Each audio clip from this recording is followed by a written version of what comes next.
Wait, dia ambil baby.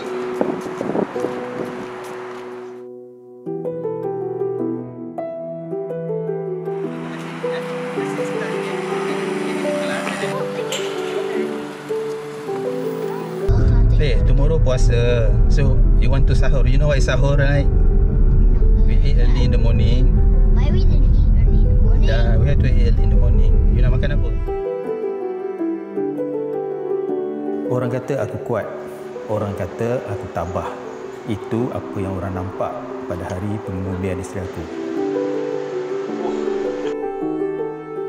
Apa yang nampak di depan tidak semestinya sama seperti di belakang. Aku juga manusia. Bohonglah kalau aku tidak berduka. Bohonglah kalau aku tidak pernah menderita. Nama saya Khairul Abdullah. Saya berusia tahun ni 50 tahun. Dah tua dah.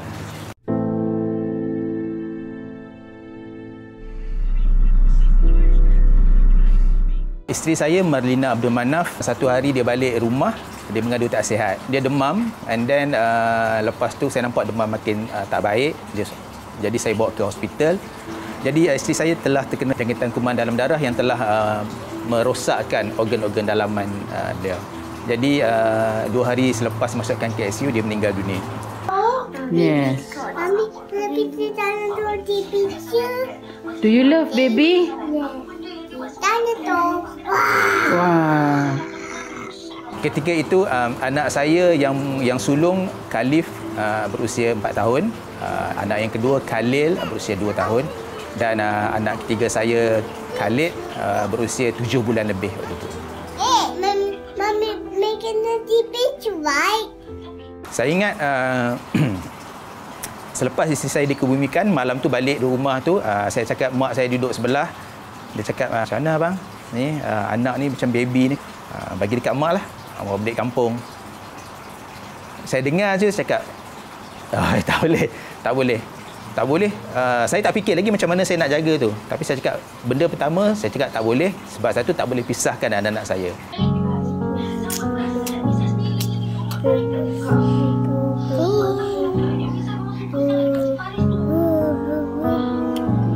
Nak ambil satu orang tak boleh, nak ambil tiga-tiga pun tak boleh. Sebab ini anak saya. Saya dah hilang dah mak dia, lepas tu hilang anak-anak lagi. Okey, saya nak anak-anak ni dengan saya. The TV won't turn on. Maybe it's my place. No, but he always sit here. No. You can fit together, both of you. No, I don't wanna. Share, this is your brother. Baby can sit here with daddy. Yay! She is daddy. Sekejap. She is daddy. Kenapa saya nak ambil ini? Sebab saya selalu fikir macam ni. Anak-anak ni kalau saya bagi dekat parents balik kampung, okey, saya rasa bulan pertama tu tiap minggu saya balik sebab tengok anak. Lepas tu masuk bulan 2 ke 3 saya akan masuk balik mungkin 2 minggu sekali. Mungkin dah lepas setengah tahun saya akan balik sebulan sekali. Lepas tahun saya akan balik mungkin 2-3 bulan sekali. Dan saya tahu satu hari anak-anak tak panggil saya daddy lagi dah. Why? What you do? Baby. Baby adik. Oh. It's you. Saya tak nak anak-anak saya terpisah dengan saya, yang mana satu hari anak-anak akan sangat jauh dengan saya. In fact, dia tak ingin pun nak jumpa saya sebab dia kata, yalah, bukan saya yang jaga dia kan. So, saya tak nak benda tu.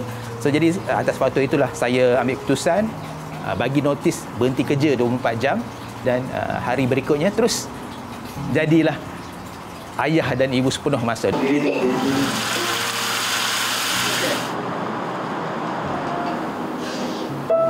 Anak saya yang sulung Khalif,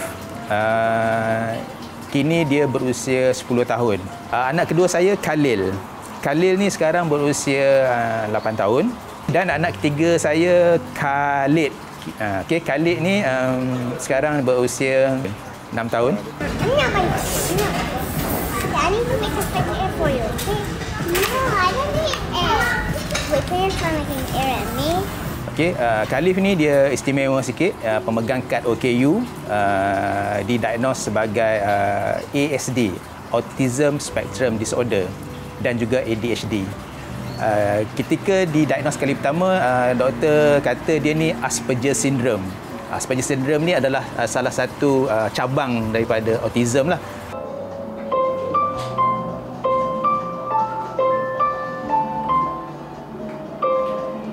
So walaupun dia autism tapi dia high functioning. High functioning ni maknanya bila kita tengok Khalif ni dia macam budak normal. Tapi dia memiliki banyak sangat ciri-ciri autism. Khalif, bangun.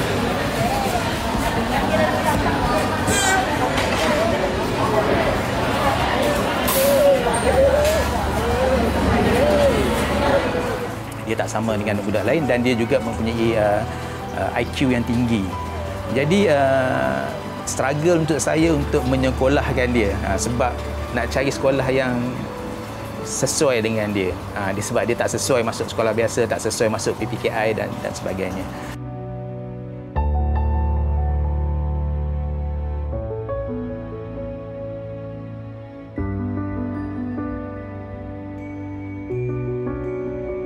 Dan Khalif juga baru didiagnos dengan sakit jantung. Dia ada 2 masalah jantung iaitu coarctation of aorta di mana saluran darah utama dia tu kecil. Yang kedua dia ada masalah injap juga. Jadi waktu dia diagnos tu umur dia 8 tahun dan kita dah buat pembedahan pada tahun 2022.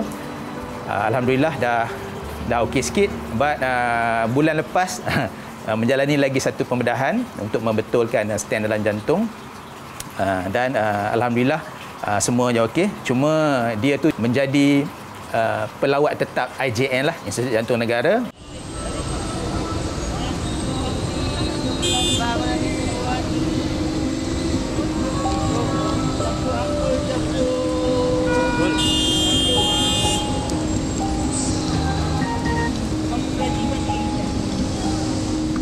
Saya Dayang Liana, berumur 36 tahun dan berasal daripada Kuching, Sarawak. Beberapa tahun lepas saya bekerja sebagai jururawat di salah sebuah dialisis center di Kuala Lumpur.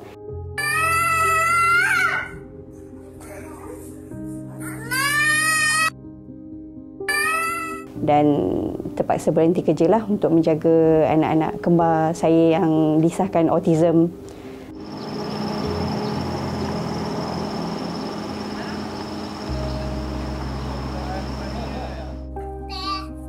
B. Babi. Baby. Babi. Baby. Babi. Baby. Pada awalnya, Mikael diagnosed as autism plus GDD, Global Delay Development, dengan speech delay. And then, dia baru tambah ADHD sebelum PKP lepas. So, ADHD tu, dia kena makan ubat lah. Setiap hari pagi dia akan makan, ada dosage ubat yang doktor tetapkan.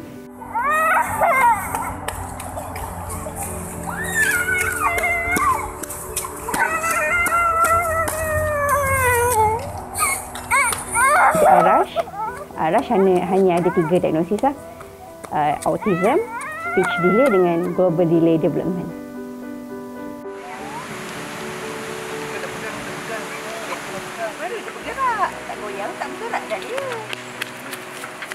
Kalau katakan pada masa tu saya bekerja sebagai staff nurse dialisis, saya zero knowledge juga tentang autism. And then saya cuba Google, cuba tanya dengan kawan-kawan sebab saya tengok anak-anak saya punya kriteria tu agak berbeza daripada anak-anak normal yang lain kan. Atas nasihat kawan, cuba referkan anak dan saya cuba cari gali apa tentang autism.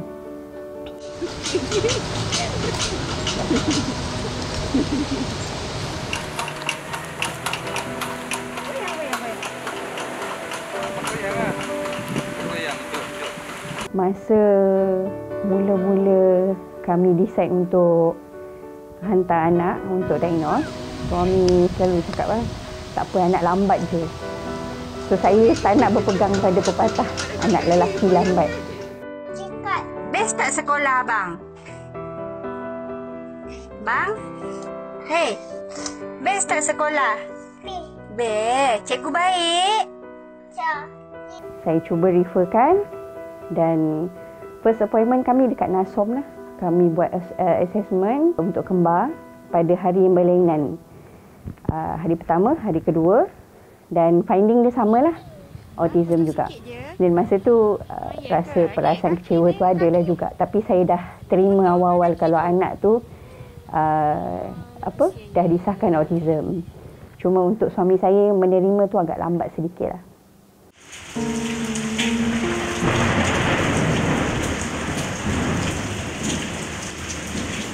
Adik tulis Palestin. Macam mana adik? Ha?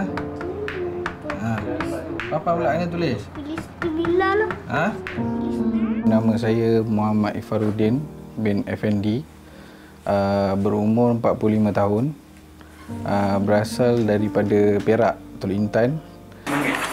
Ha. Ni kau dia ketuk buku. Dia buat apa? Dia nak buat apa? Bukanlah adik buat bendera. Saya tak pernah tahu pun apa itu autism sebab kita tak tahu apa tu autism dan kita fikir itu adalah satu penyakit. Color ni adik. Hijau. Warna pink. Ambil warna hijau ke? Selamat. Siapa? Perasaan tu gembira lah sebab kita dapat anak kembar. Bukan senang nak dapat anak kembar kan. Mula-mula tengok memang lain lah daripada anak-anak yang normal. Sebab tak tahu sebab apa. Banyaklah daripada segi orang cakap lambat berjalan, lambat bercakap. Itulah yang rasa orang cakap kelainan daripada anak-anak normal.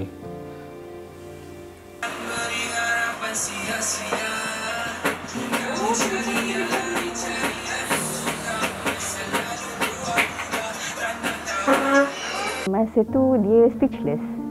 Macam saya, tipulah kalau cakap tak menangis kan sebab anak yang kita kandungkan sendiri kan. Memang kita rasa kecewa, menangis juga. Tapi saya ambil benda tu sebagai salah satu untuk saya dengan suami untuk jadi lebih baik, untuk bantu diorang.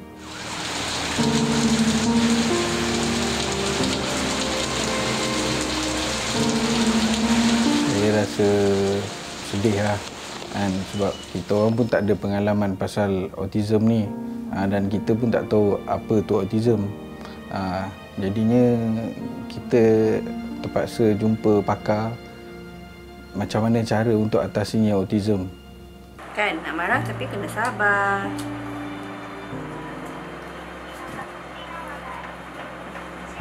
Kalau nampak karakter berdua, Mikael ada ADHD. Dia sangat mencabar. Satu hari, dia akan panggil kita mama sampai dia puas. So, kalau orang yang tak ada tahap kesabaran tinggi tu, kenapa mama-mama je ni, kan?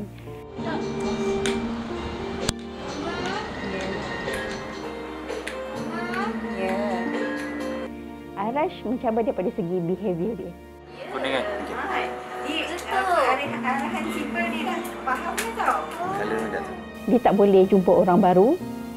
Dia takkan salam dengan orang baru. Lepas itu dia ada behavior yang akan memandang muka orang je. Itu yang saya rasa mencabar sebab saya risau benda ni berlarutan sampai ke besar.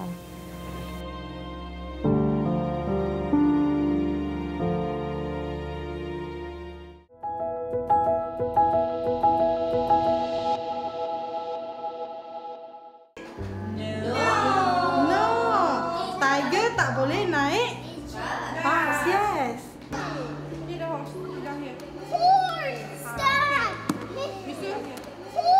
Autism ni adalah satu kecelaruan urat saraf otak.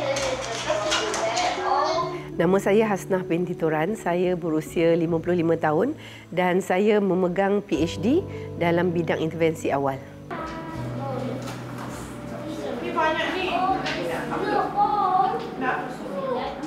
Saya ada sedikit kesedaran mengenai autism kerana saya untuk ijazah pertama saya belajar di United Kingdom dan di sana ada seorang pelukis terkenal yang mengalami autism dan selalu ada artikel mengenainya. Jadi saya tahu tentang autism tetapi tak begitu mendalam.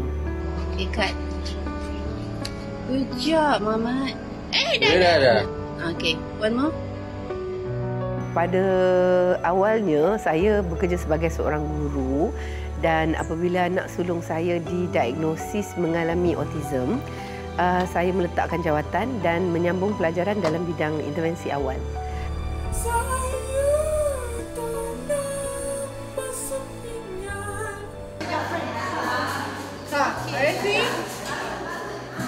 What's your name? I'm Yusuf. No, Ashraf. No, I'm Yusuf. Apabila anak-anak autism ni bertingkah laku tak sama macam anak-anak yang lain, masyarakat hairan. Yang menyebabkan mereka sangat-sangat hairan itu adalah dari segi fizikalnya tidak ada sebarang cacat celah. Tetapi kenapa tingkah laku dia berbeza dengan anak-anak yang lain? Itu yang menyebabkan masyarakat kita sukar untuk faham. Cikgu nak baca buku The Noisy Busboy. Bila kita kata autism ni adalah kecelaruan urat saraf otak, dia punya ciri-ciri adalah satu, dia cacat dari segi social komunikasi. Dua, dia cacat dari segi social interaksi. Kalau kita kata, anak tu cacat fizikal, kaki dia kudung ke, tempang ke, orang boleh faham. Tapi bila cacat dari segi kemahiran sosial, itu sukar untuk difahami.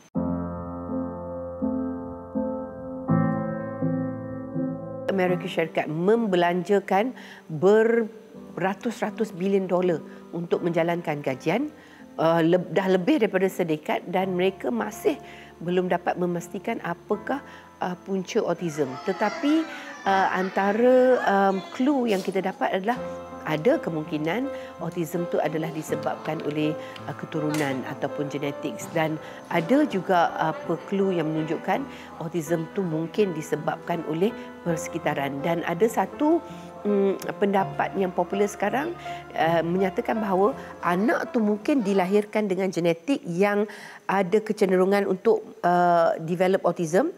Kemudian anak tu bila dia bertembung dengan faktor persekitaran yang menyebabkan autism, itulah yang menyebabkan adanya autism.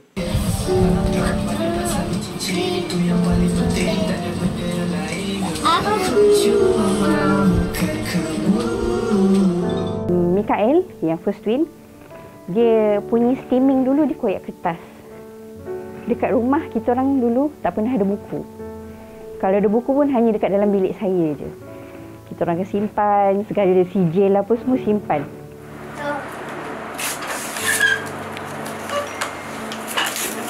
Pandailah, insya-Allah belanja lollipop ni.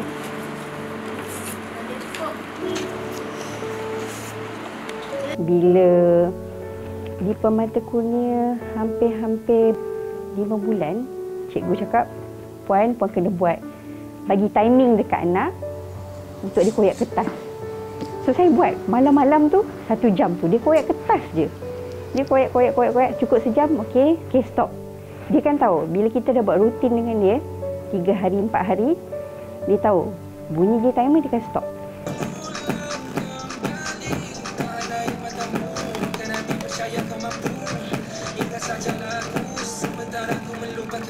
Antara ciri-ciri dia ataupun features dia adalah pada mulanya kan dia kelihatan macam dalam dunia dia sendiri, kadang-kadang kelihatan macam sombong, kadang-kadang anak-anak yang kecil tu mak bapak akan tertanya-tanya, budak ni pekak ke?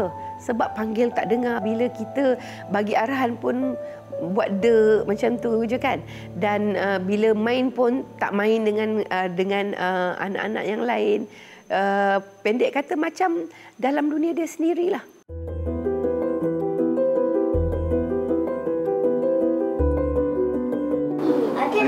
No.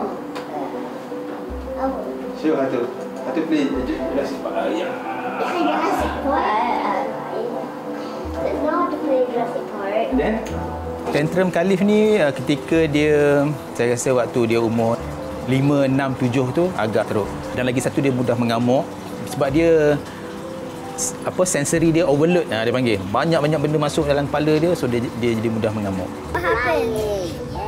Maybe did the weight of Chiva. Bila saya nampak dia nak meltdown, jadi saya akan pergi halang dulu peluk dia. tenangkan dia semua, so dia lebih tenang. So kalau saya terlepas tu, so dia akan start mengamuk, dia akan start kunci pintu, dia akan start kencing rata-rata. Dia selalu nak bertumbuk dengan saya. Tak tahu, kadang-kadang tak tahu punca. Kadang-kadang mungkin kita tak bagi buat something ataupun suruh buat sesuatu semua, dia sebenarnya dia okey. Tapi kalau kena dia punya emosi dia tu terganggu ke apa, dia akan mengamuk. Abang, do you have a English class today? You still not go to teacher Shafina's class? No. Kalau dulu dia nak steaming ni dia akan gunakan 3 objek, biasanya pensel, dia akan macam tu. Berjam, kadang-kadang setengah jam, kadang sejam, kadang 2 jam gitu. Kalau dulu saya tahan, jangan buat. Sebila saya tahan, tak buat, dia tak boleh release. Dia tak boleh keluarkan emosi, dia tak boleh regulatekan emosi dia. Jadi dia akan mengamuk macam tu. So, sekarang ni baru saya tahu, rupanya bila dia buat macam tu, doktor kata okey, itu dia panggil steaming. Steaming ni adalah untuk mengalirkan dia punya emosi-emosi semua tu, nak bagi ngam elok dengan dia.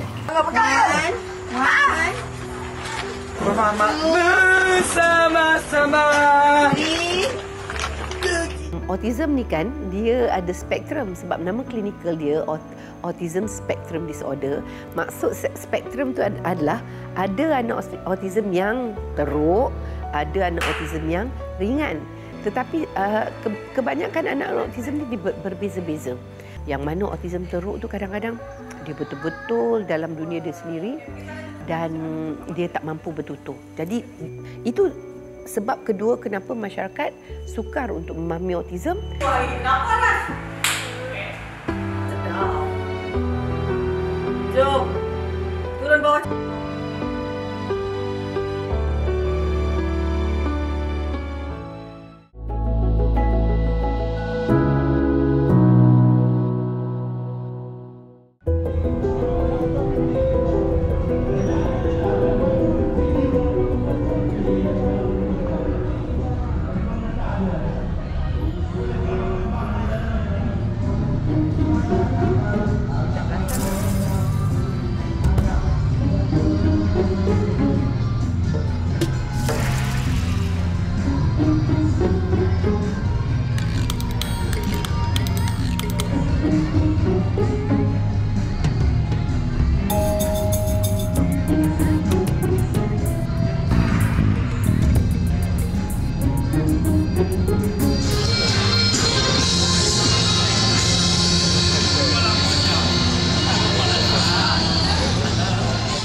Kalau dulu kembar, dia takkan minta. Dia akan ambil. Sama ada dia ambil ataupun dia akan menangis. Yang kedua tu, menangis tu pastilah sebab mereka berdua tak bercakap. Lepas tu dia nak minta, dia tak tahu nak minta macam mana, dia akan nangis. Dia akan menjerit.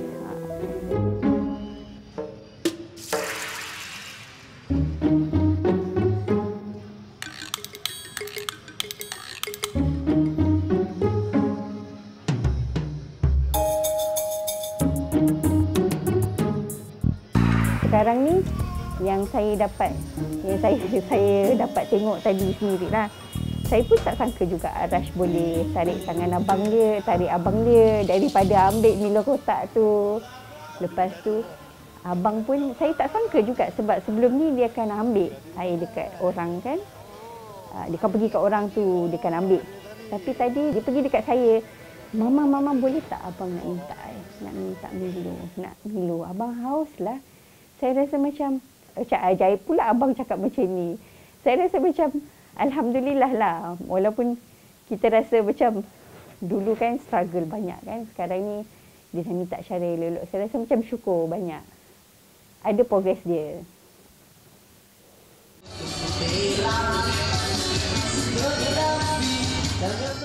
Saya selalu mengikuti perkembangan family Puan Dayang di Facebook dan miracle lah betul.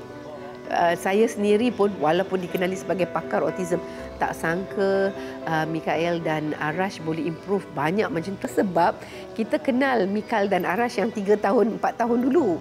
Masa mula-mula datang ke Permata Kurnia kan, semasa tu saya pengarah di Permata Kurnia. Kita tengok kerana Mikael dan Arash sampai tenganga kita. Puan Dayang tu kan, suami tu terpaksa bekerja.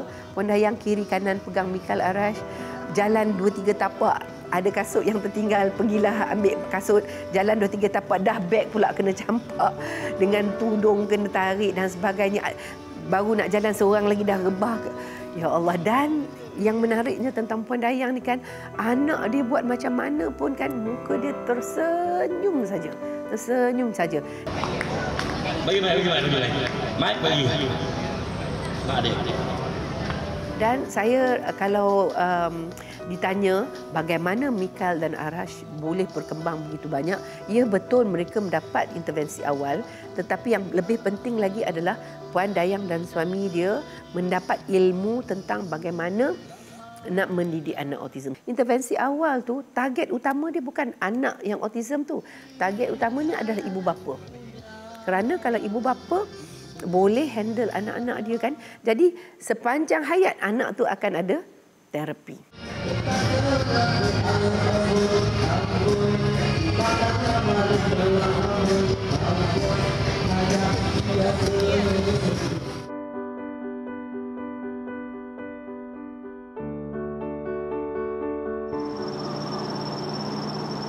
Hari pertama puasa tu dia dah mengadu tak sedap badan gitu. Dia biasanya kalau tak sihat ni dia start sakit kepala.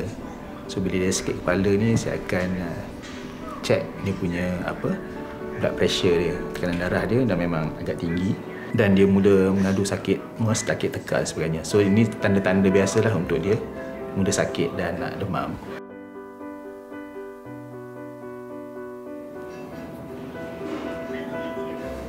You want anything? Tengok. You want anything? Nak makan lagi? Nak minum? Nak Lily buy something from the shop? So hari 3, hari Jumaat, pagi dia bangun, dia menangis-nangis. Dia cakap, jom pergi hospital.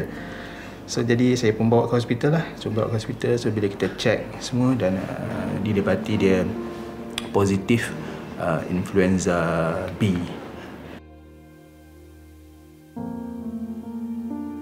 Untuk dia, walaupun demam biasa saja, saya kena ambil langkah yang lebih sebab doktor dah pesan kalau dia ni kalau demam kan dan sebagainya kena beri perhatian lebih sebab kita tak nak dia apa-apa saja yang berlaku tu. Biasanya dia demam ni dia kena jangkitan kuman.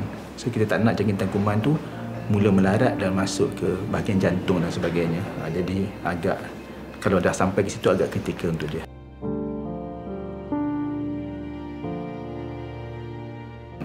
Alhamdulillah anak-anak masih saya dapat jaga. Bawa berkampung dekat sini, tidur kat sinilah kami 4 orang anak. Yang mana saya rasa saya bersyukur sebab walaupun saya ada anak tak sihat, walaupun saya berada di hospital, tapi saya dan anggota keluarga dengan anak-anak yang lain masih sama-sama duduk, masih saya dapat jaga kesemuanya sekali. Okay.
suka baca Al-Fatihah only, and then we you know, remember we bring the jug, the water.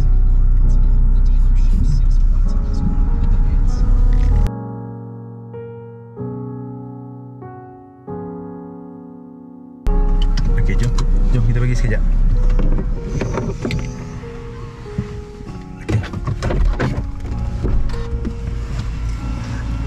Jom adik, baby. Jom. Baby.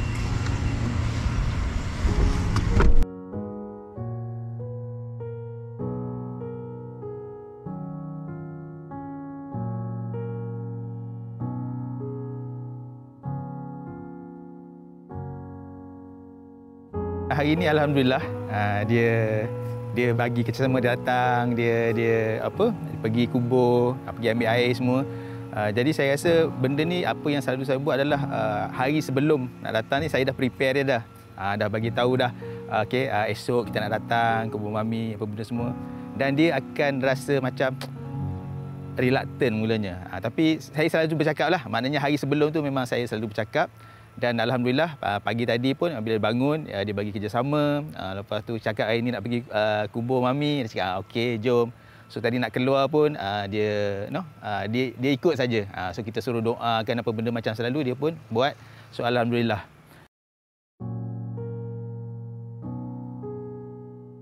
Cuma untuk Khalil. Khalil ni dia jangan kata dikubur, di rumah pun kalau sebut mami dia tu dia menangis. So tadi pun samalah. So bila dia pegang Nisa dan cakap mami I love you dan dia akan menangis. Saya selalu minta anak-anak zahirkan apa perasaan dia. So biasanya dia akan bagi tahu I love you mami, saya sayang mami. Lepas tu yang kedua dia cakap I miss you. Bila cakap miss you tu dia tak tahan lah. Mesti agak rindu tu. So dia akan start menangis. Tak esak-esak. Dan saya akan selalu peluk, cakap daddy pun rindu juga. Daddy pun menangis juga. Kita semua rindu.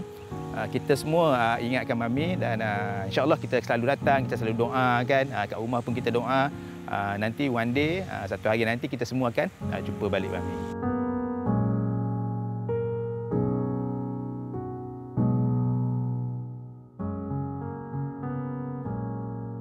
Aku belajar mengawal. Aku belajar memujuk. Aku belajar segalanya. Aku belajar menjadi seorang ayah dan juga seorang ibu yang paling baik buat mereka bertiga.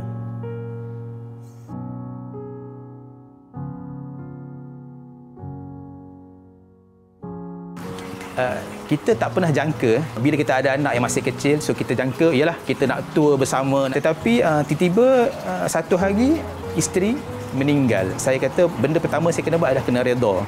Saya berhenti kerja sebab nak jaga anak-anak. Selepas berhenti kerja, jadi saya cuba buat kerja-kerja lain daripada rumah dan sebagainya. Tetapi benda tu saya boleh uruskan. Yang saya rasa sangat kata struggle ataupun sukar ni adalah untuk menguruskan emosi.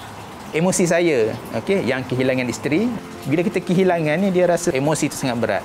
Dan nak uruskan lagi emosi anak-anak yang menangis meraung cari mak dia semua kan. So jadi tahun pertama adalah tahun air mata lah untuk saya dan anak-anak. Menangis, anak-anak menangis, saya menangis, anak-anak menangis sepanjang tahun pertama tu. My Ovi mommy, my Ovi mommy, you make me happy when I'm astray. You never know just how much I love you. Please don't take my mommy away.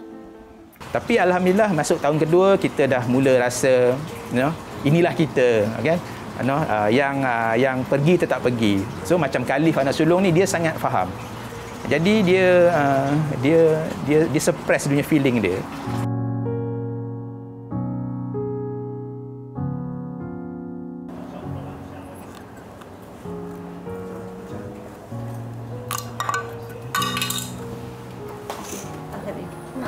Khalif, can I ask you about your mom? What? Yeah. Yeah. Can. Do you remember her? Yeah. I remember her. What do you remember about her?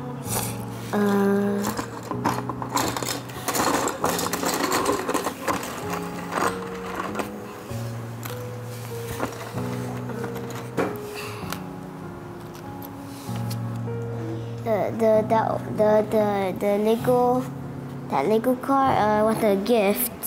As a gift? Yeah. From the doctor. From the doctor? Yeah. Okay. This one from your? From my mom friend. Okay. So today you went to your mom's grave. Do you feel sad? Yeah. Can you describe your feeling?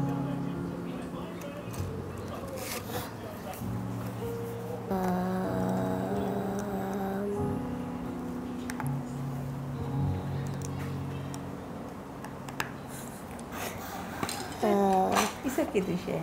I keep saying, Sorry?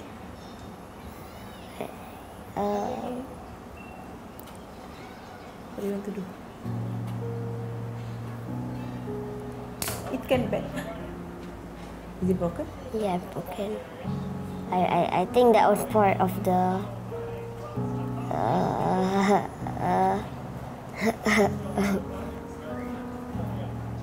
I bent it a bit hard. Oh no. Ouch. Feeling? It's okay.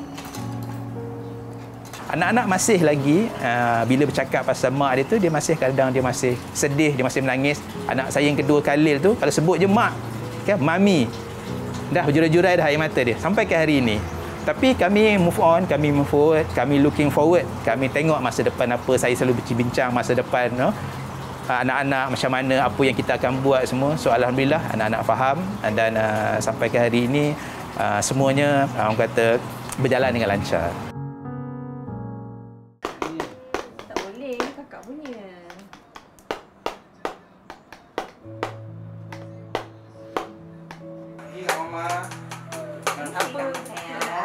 Untuk saya sendiri kan,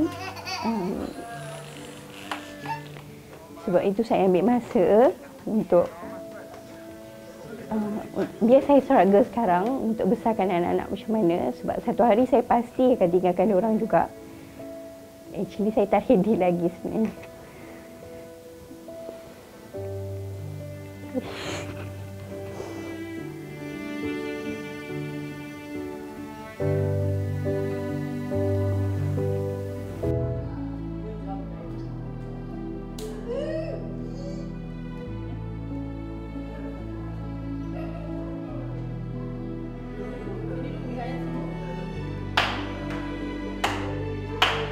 Saya pun tak tahu nyawa saya sampai bila. Ialah bila ada pembelajaran daripada sekolah-sekolah istimewa ni, kemungkinan dia boleh survive, boleh bekerja. Itu yang saya minta sebenarnya, kan. Tak ada benda lain yang boleh, kita lah sebagai orang tua ni yang membantu dia untuk terus ke depan. Okay. Ya Allah. Untuk Aisyah, Mikael dengan Arash, walaupun dalam masa Mama besarkan anak-anak Mama ni, anak-anak Mama rasa macam Mama ni selalu marah, selalu tinggi suara. Tapi percayalah, Mama sayang sangat dengan abang, adik Aisyah. Walaupun dalam hati tu rasa macam kenapa Mama ni asyik marah-marah, Mama tak sayang kita ke? Mama tak pernah rasa macam tu. Mama harap satu hari nanti Mikael dengan Arash boleh berdikari, boleh bantu sesama sendiri, dan Aisyah boleh bantu abang Arash dengan Mikael untuk lalui masa depan.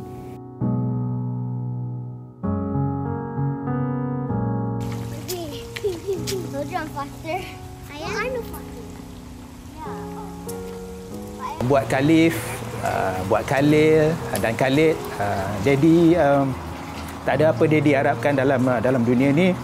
Yang dia diharapkan adalah supaya kamu bertiga jadi anak yang baik, anak yang soleh, dan paling penting anak yang memberi manfaat kepada keluarga, kepada agama, kepada bangsa dan juga kepada negara.